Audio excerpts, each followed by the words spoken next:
可能有人会说，台湾租房的问题很多，以租代买不适合台湾。没错，确实如此。你上网搜寻租屋问题，一定会看到很多不好的租屋经验。但是你搜寻买房纠纷，一样也是会出现一大堆麻烦问题的。而且请想想看，如果你是租屋上遇到问题，是不是大多数只要换房东就能快速解决？但要是买房上出了问题，往往都是损失惨重，甚至是需要打上好几年的官司难以脱身。大家好，这影片是第一集的补充内容，请还没看过第一集的朋友们，建议先去看完后再来衔接，才能有更完整的体悟。德国人有钱也不买房，在德国有近50%左右的人选择租房子，年轻人中更有近80%都是租房族，在一些大城市租房比例甚至更高。主要是因为德国的法律是比较保护租客的。德国住宅租赁法中规定，合理租金的界定标准非常严格，绝对不是房东想涨房租就可以涨。如果房东要涨租金，就必须要先向政府提供书面说明，表示涨价的理由。只有经过政府批准后，房东才能获准涨价的资格。若是长期合约，还需被规范每3年才可以按固定的百分比加租，而且如果3年内房租上涨超过20%，就属于违法行为，租客是可以将房东告上法院的。如果超出50%，则构成犯罪，房东甚至要被判刑。若租客按时缴纳租金且无不良问题，房东几乎没办法随意要求住户搬走。如果房东想终止目前的租约，只能收回给自己或是亲人住，但这需要很多文件证明自住才能成立，而且这个规定很严格，如果耍手段被抓到的话，还有可能必须支付租客赔偿金，也因此很多的德国人一租就是30-40年。另外，德国法律还严格规定房地产开发商的定价获利，如果开发商制定的房价超过基准价的20%，购房者就可以向法庭投诉，地产商将遭受最高5万欧元的巨额罚款；若超过50%，就定罪为获取暴利，开发商将被罚最高3年徒刑的严厉惩罚。因为有以上完备的法律体系和配套措施，造就德国的房屋租赁是欧洲最大、最成熟有规范的市场，房客的利益受到实质保护。租房与买房自住相比并不相上下，不需要属于自己的房子也能过得非常安稳，反而比较多的是一辈子租房子的人，也因此房价波动幅度长年以来明显低于其他国家。以租代买的重要性。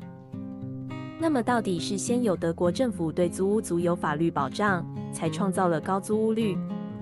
还是先有高租屋率才迫使政府为选票去立法保护呢？关于这点，就必须先认识德国人对于房屋的观念。对于大多数的德国人而言，他们认为房屋只是民生必需品，就像车子一样，不一定要拥有。租车甚至是做大众运输都是很好的选择。也因此，德国政府并不把房地产作为经济增长的支柱产业，特别是与民生息息相关的住宅建设，具有垄断性，不同于一般自由买卖的商品，不应用来投资获取暴利。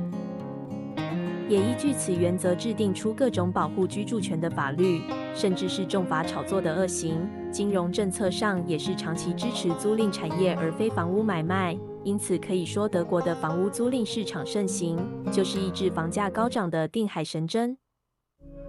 反观台湾，房屋自有率高达80%，大多数人认为拥有自己的房子非常重要，甚至是一种身份地位的象征。主流社会价值就是要有房子，视房子为资产和生财工具，能榨出越高价值越好。于是乎，政府看待房屋的意义也如主流社会，认为房地产是一种商品，谁出价最高就卖给谁。政策上当然也不会保障租屋族的居住权，如此一来，房地产的价格当然只会被越炒越高。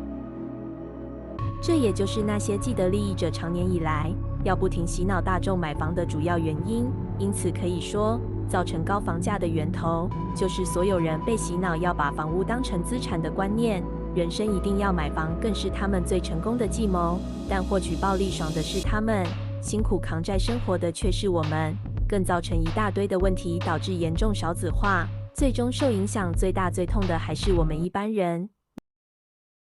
你甘心人生就这样任由他们操控摆布吗？租屋同样拥有幸福与安全感。可能有人会说，台湾租房的问题很多，以租代买不适合台湾。没错，确实如此。你上网搜寻租屋问题，一定会看到很多不好的租屋经验。但是你搜寻买房纠纷，一样也是会出现一大堆麻烦问题的。而且请想想看，如果你是租屋上遇到问题，是不是大多数只要换房东就能快速解决？但要是买房上出了问题，往往都是损失惨重，甚至是需要打上好几年的官司难以脱身。这也就表示，只会说租屋不好的人，很可能只是既得利益者们的洗脑话术。其实不论是买房还是租房，其最终的目的都只是为了居住使用。又为什么租房总被说成一文不值，甚至是矮人一等的贬义呢？坊间还有戏称租屋族是无壳瓜牛的说法，但仔细想想，无壳瓜牛不就只是阔鱼吗？它没有沉重负担，所以移动的速度比瓜牛还要快，相较起来各有优缺，并没有比瓜牛还要不好。影片结尾，非常感谢看完这集影片的各位朋友们。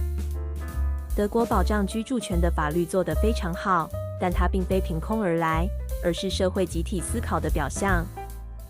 也许你的内心会想说，要建立以租代买的市场，那是不可能的任务。这也是那些既得利益者们的心声，所以他们无所惧。但我们又不是既得利益者，为什么要遵照他们的游戏规则呢？大家要改变房屋是资产的定位，建立以租代买的原则，让房子不再是炒作的商品，才能彻底解决高房价的问题。如果认同本集内容，请按赞订阅，并且留言你的想法。这可以让 YouTube 演算法将这影片推广给更多人知道，以凝聚更多的集体共识。